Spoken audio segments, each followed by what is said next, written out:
Ons is vanmôre hierso by Valboeredag 2026.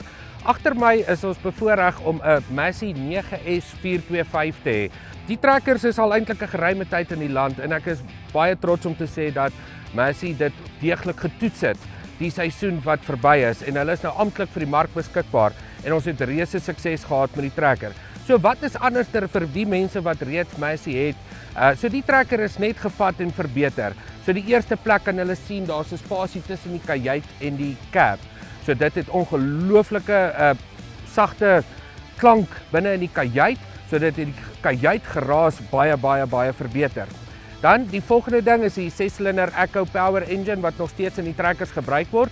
Die tegnologie op die engines het baie verbeter. So dis 'n lae revolusie engine wat gekoppel aan die VT ratkas vir jou ongelooflike brandstofverbruik gee, wat baie gepas is by die demonstrasie vandag met die tema van skouer aan die wiel. So elke plekkie waar jy kan bespaar is baie belangrik om te bespaar. As hulle kyk op die trekker se neus, het hulle 'n groot neusgewig opgesit wat dan op 'n front hitch is. Baie mense sal sê, hoekom sal jy 'n front hitch op so 'n tipe trekker wil hê?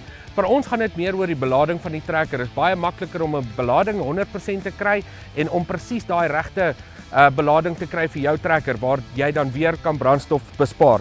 Dan agter op die trekker het hulle ook die olievloei gaan verander. Hierdie trekkers het standaard 270 en dan is daar opsie vir die hoë vloei 340. Die trekkers kom almal met die 340 liter per minuut olie uit.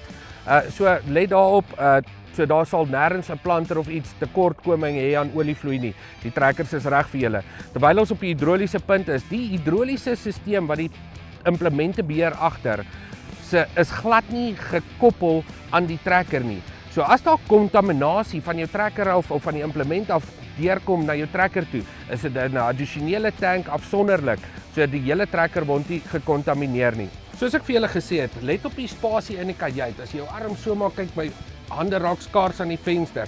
So is 'n baie gerieflike kajuit. Alles is hierso by jou. Al die kontroles is by jou. Al die funksies is hierso by jou. So dis 'n baie gerieflike kajuit om alles vanaf te beheer. En ons is baie opgewonde om te sien wat die trekkers vir ons gaan bied in 2026.